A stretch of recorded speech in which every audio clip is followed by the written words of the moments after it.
Situasi terbaru dari Iran, Saudara. Televisi nasional Iran mengumumkan Mojtaba Khamenei sebagai pemimpin tertinggi Iran menggantikan ayahnya, Ayatollah Ali Khamenei, yang terbunuh dalam serangan gabungan Amerika Serikat Israel. Pengumuman Mojtaba Khamenei yang berusia 56 tahun sebagai pemimpin tertinggi disambut rakyat Iran. Penunjukan Mojtaba Khamenei dilakukan saat perang Iran melawan Amerika Serikat dan Israel masih berlangsung. Nama Mojtaba Khamenei belum banyak terdengar sejak perang dimulai.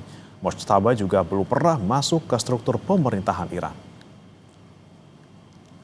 قاطع مجلس خبرگان حضرت آیت الله العظما سید مجتبی خامنه‌ای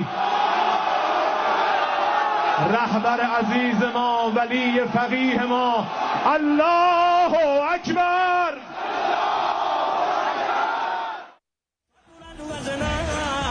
Mojtaba Khamenei juga akan menjabat sebagai panglima tertinggi militer dan garda revolusi Iran.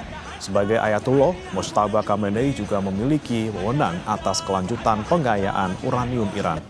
Mojtaba terpilih atas putusan Majelis Pakar yang beranggotakan 88 ulama Iran yang bertugas memilih pemimpin tertinggi.